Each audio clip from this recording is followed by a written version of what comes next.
basement. There's a little secret stash, if you will. Now hopping over to the West World is what we like to call it over here on the other side of the map. Oh. A bit of a skirmisher. Yeah, you got Osculords looking right over at Sean. Sean choosing to disengage from the fight. Will have that green tack SMG and has full shields as well, but oh no. Dead Revel's going to be in a bad spot. Very weakened there by Sean. Sean's going to take some damage as well. This is going to be a first engagement. Sean is going to go in for the fight. And then we switch on over to Dead Revel, who's looking around. And Sean's going to be out of the game. One of the first eliminations. I think that might be the first elim that goes through. The first was Sinnoh, who actually got Fear itself. I wanted to touch on it, unfortunately. But that was the first elimination. Fear itself went out? Yes. Oh, man, we really shouldn't have interviewed him. I feel I'm sorry, Justin. Hey, but it's not over, right? You can always get the reboot card. He can come back here. But for now, Lost King Nyx is in a pickle. This is rough. Rough for Nick to be in here. Now we're going to make our way to Ninja and Marshmallow, who this is another great spot to chill by. You get a ton of loot at the Lazy Lagoon. And on top of which, you know, I think there's I believe there's going to be some ballers close by. If you want to go for that, you also have the cannons you can use, I believe, to get out of there too. Yep, there's a lot of options for mobility here for sure. But, you know, what I like that's going on here, at least with Ninja and Marshmallow, Ninja straight up adopting, you know, his scrim and or competitive strategy, right? Lazy Lagoon, that is his most known spot for landing. So for him to land here, they mean serious business. Yeah, and he lands here relatively uncontested. There's going to be a duo over to the north, I want to say northwest, and also someone all the way up at the tippy north there. As we make our way now down forward toward Lucky Landing, we're going to have Sinnoh here along with O'King. We're gonna be seeing a lot of Sinnoh and O'King. Let me tell you guys right now, do not sleep on this duo right here. They are so good. Had the pleasure of casting and seeing them at the South Korean event that we flew out to and covered over there. They are dangerous. Well, you're hyping them up here, but unfortunately they're going to be taking some damage from the Stinks, having to push out of that fight. So when you throw down that Stink Grenade, it goes right through the damage. It does not hit the shields. It hits the green health bar. Not what you want to see happen here. Player, though, is going to be tucked away in the corner. And King and Sinnoh, they're two top players. So they know how to work together here.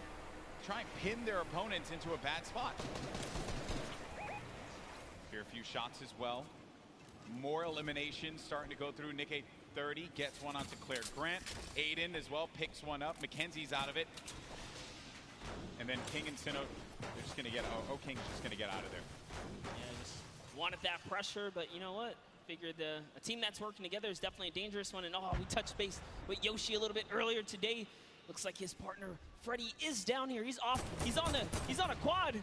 Can he get away? No, he has to get away. Oh no. Got fights here. Marksman. Oh, and he just tagged up. He tagged up the quad a few times. Did manage to hit him. If he would have picked up that infantry, could have had that pinpoint accuracy with that weapon. Probably could have provided a little bit more for him there, but it's also going to be a player up above. There goes the infantry rifles I mentioned before. It's such a precise weapon to take advantage of. JT Brown, they're looking around. Going to have Jeremy Ray Taylor up above in that box there, Monster, and they're going to be split up a little bit because they want to clean up this player around, see if they can get any of the resources. And they did convert it right there. And a little nifty trick Marksman used there, pulling out his pickaxe to reset his reticule so that his crosshair kind of tightens up just to make sure he can be as accurate as possible. So many nifty tricks, and this is why this is the pro AM, right? You have the pros, and then you have your celebrity counterparts helping them out. And Marksman is showing that he knows what he's doing. Yeah. Looks like he's confidently ready to push as well. He might. Exactly, and then we saw Ninja and Marshmallow there on the corner of your screen for a moment, continuing to loot up. Players pushing around the side here. This is going to be coming from the west. JT Brown, they're going to get vision. He has that snipe out. Maybe he can get a connection, perhaps, but it's going to be Marksman looking for the opportunity to take advantage of that heavy AR.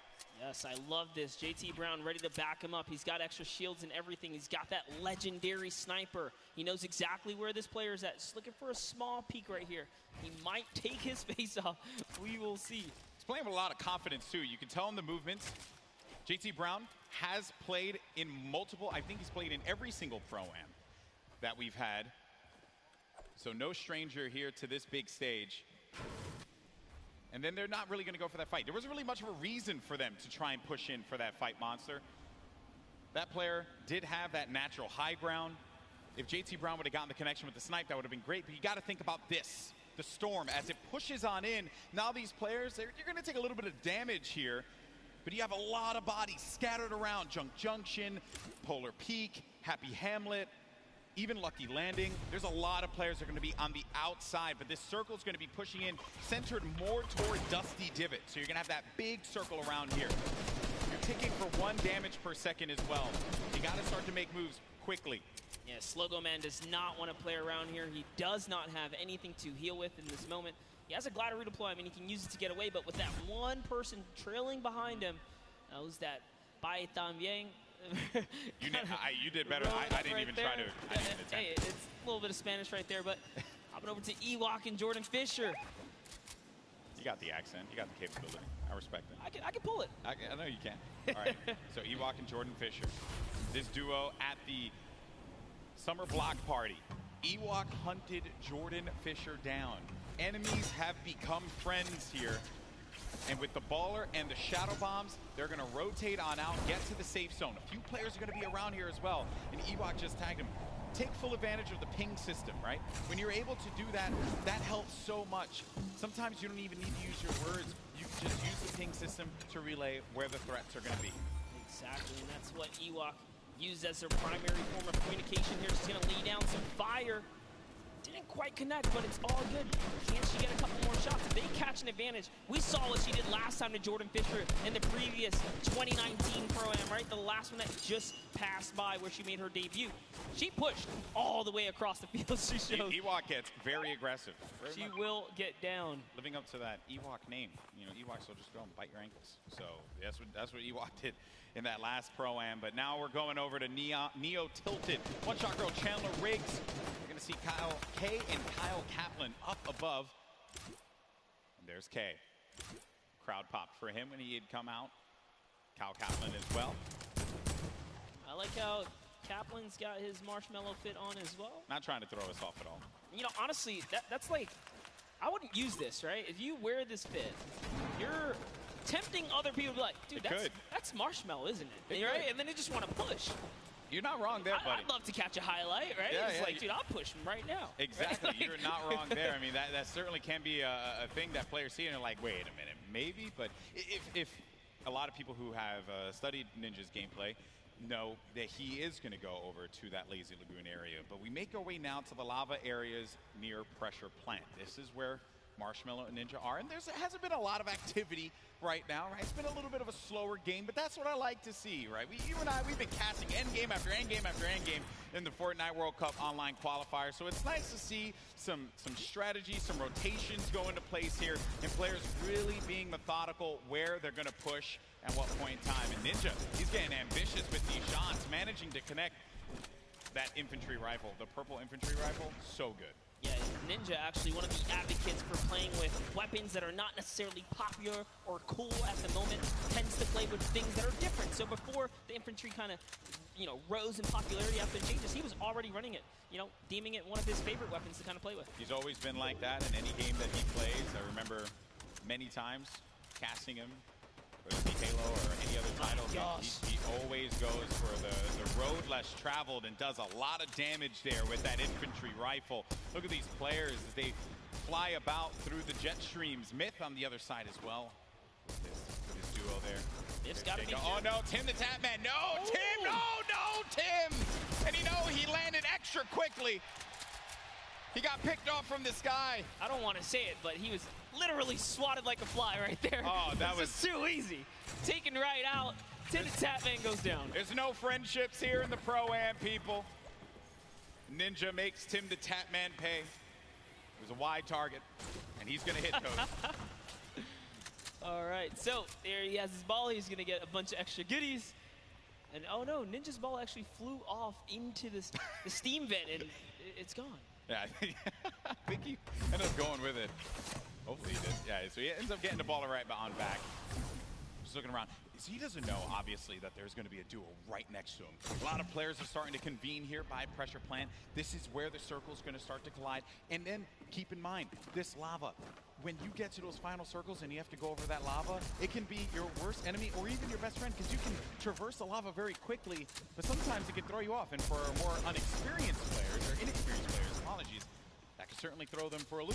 Yeah, it can definitely end up also just like splitting up a team, right? And then causing some chaos that way. But man, the fact that Ninja's able to just openly hold this area right outside the mega ball. Wrecking people with this. Yeah, look, there's another player right out the sky right there. David Williams goes down.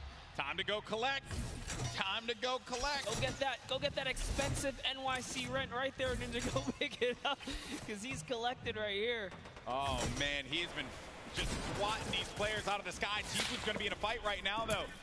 Having to deal with this, going to use a shockwave grenade to get out of the engagement, reset himself. We'll have plenty of builds to work with as well. We'll also have those chug splashes for him and his teammate if he needs to use it. It's going to be Ewok and Jordan Fisher. This is a huge battle that's going to be taking place here. Tifu has the angle. He has a perspective. And with that combat shotgun, he can hit him from a distance as well. On the screen, you see Nick 830 gets eliminated, so he's going to be out of the game. But for now, all eyes are going to be set here on Tifu and this engagement with Jordan Fisher and Ewok. Yeah, he actually had to back up. Someone storm flipped right at him, forcing him out of that area. But lucky for him, he does have plenty of shockwaves to make a ton of moves. And Ewok actually gets pelted down a few more times there. Yeah, that's not good, because they're going to go down low, and they know exactly where they are.